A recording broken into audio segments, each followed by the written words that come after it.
Hey guys, Pete from Clueless Gamers back to react to Arrow Season 4 Episode 14, Code of Silence. So last week you had the kind of duel that in some ways we've been waiting for since the end of Season 1 of Oliver versus Malcolm. We weren't going to get that for a second, and then bang, at the last second Oliver does what Oliver does, and he switched out in this dueled Malcolm. And the shocking thing, that wasn't shocking me, the shocking thing was he cut his hand off. I knew he wasn't going to kill Malcolm Merlin. I knew they weren't going to have John Barrowman off the show. But he actually cut his hand off. And then the not-so-shocking thing of Malcolm then going to work with Darhk. But gave up his son. I thought maybe he gave up Theo or something, but now... Or I thought maybe he would say that the Green Arrow is Oliver Queen to make that connection, but he gave up his little son. That was some messed up shit I didn't see. We got some great scenes last week from Laurel, which is surprising, and Diggle and the whole team. The kind of Felicity B storyline when her dad wasn't really as important, and alright, she got him arrested, but it wasn't a big development, could have waited until next week. This week, it seems like we're back to dealing with more Hive, more Damien Darhk, which they've addressed in the show. Everything's been quiet on the Darhk front. It's been like about 2 episodes, 3 episodes since we've really seen any big Hive attacks or anything. You could even argue, you know, really the anarchy thing in the episode 10, the one after the mid-season finale, that kind of made him Dark Underground, and we haven't really seen him since then. So I'm looking forward to seeing him again. I assume we're going to get more election stuff with Ruve Adams, Dark's ugly wife, in my opinion, and she's evil as well. So we'll see what happens. So without further ado, here we go. Open it. I'm so sorry. What do you think? Even less glitter. Definitely not exploding glitter. Man, that changed quickly, man. That's got to be one of their superpowers, is changing quickly. That's because she's married to a guy who's a fucking mystic. It shouldn't be that big of a surprise, Oliver. Clearly there was something weird going on. The car was there and then it wasn't. Unless I'm not seeing something. We're not going to find Darhk by tailing his wife. Yeah, well, it's not like we have a lot of moves left to make. Darhk is going, well, dark ever since Machen attacked his family. Darhk is not afraid of Machen. His plan's gone to a new phase. But how do you know that? Because Hive spent months trying to cripple the city's leadership. They discouraged people from running for mayor. They even tried to co-opt my candidacy. Yeah, and Mrs. Evil threw her hat in the ring. There has to be a reason. Darhk did not try and destroy Star City so that his wife could be mayor. Right. Something that we're not seeing. To distract you and try to you on the podium ruin your candidacy. Vexing Oliver Queen with your political legerdemain. Until we take him out of the game completely, you mean? Oh, you're not reconsidering the plan? Malcolm Merlin reached out. Gave me an early birthday present. It would be a shame not to make use of it. Ah, my buddies. Let's get the rest of the my God. in line. He's really just full-on working with him. He's in his lair. Ladies and gentlemen, I am giddy to report that Phase 4 is proceeding on schedule. Which is what? Some concern about the Star City operation. Enlighten me. Phase 5 requires control over City Hall, yet somehow we've found ourselves mired in a petty political race to see that happen. We didn't exactly plan on Oliver Queen, did we? No one ever does. I think what Mr. Armitage is too polite to say is that Phase 5 now rests on your wife's questionable political action. Do you think he could choke him through the TV? Think that's possible? Is Madrid this time of year? I remember taking a siesta in your office once. I can practically picture the room right now, as if I'm actually in it. He can. That's how I was like, I had a feeling he could do that. Anything else to cover? They Wilson did party planning. Yup. Hey guys, I am. Yes, you should have. Where are you going? Here he calls. Sorry. Well, never know in this show. Yes, it is possible, Lance. Yes, it is, because Darhk is trying to fucking wipe you off the board. Think, people, think. Well, shit.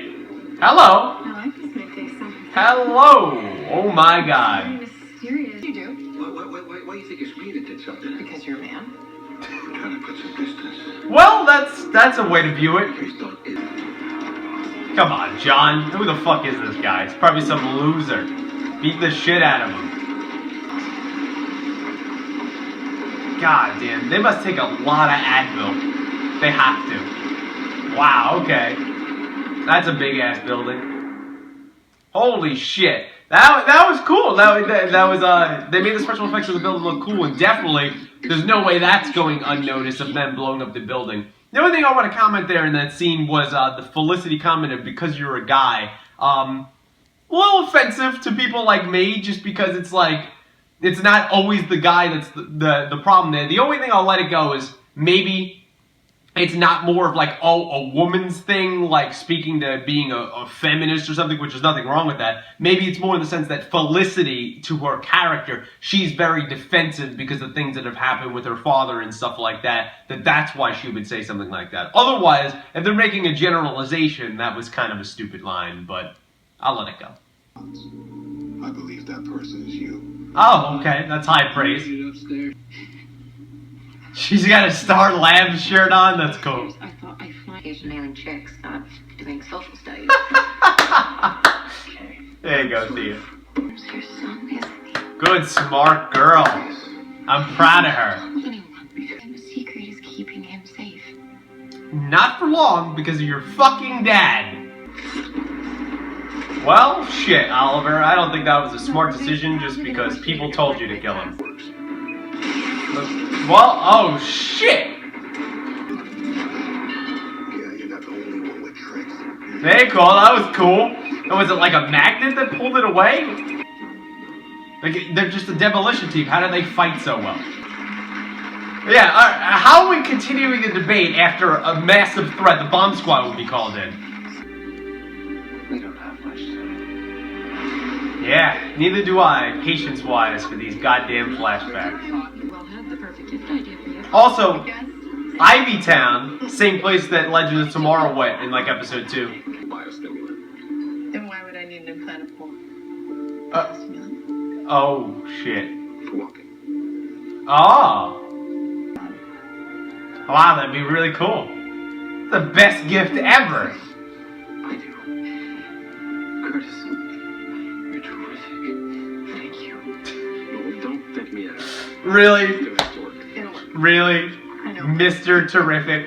Really? My mother, very You couldn't resist, could you, writers? You couldn't resist.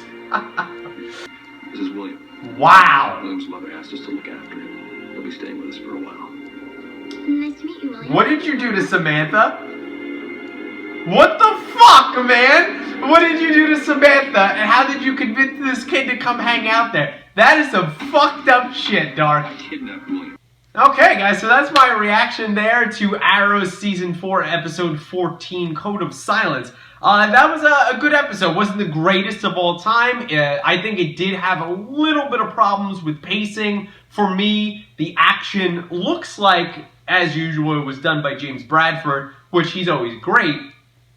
Except I wasn't a gigantic fan of the action this week. It looked good, it sounded good, but it just... I don't know, it just, you know, pun intended here, it kind of lacked the punch. It didn't make sense how a demolition team, that even if they're a dark demolition team, they shouldn't be able to fight our vigilante team that well. I mean, John, for the most part, got his ass kicked by that guy with like a, what even was that, like a big fucking hammer, a big wrench? Like, come on, man. And then even Oliver needed Lance to save him. And it took Thea and Laurel, both of them, to just defeat some lady with a nail gun. I mean, like, I'm not saying a nail gun's not dangerous, but I mean, come on. Like, that was a part that pissed me off there. I actually did like kind of the B storyline in the sense of Donna and Lance. I thought that was pretty good. It also, again, on this show, it's just a show of secrets.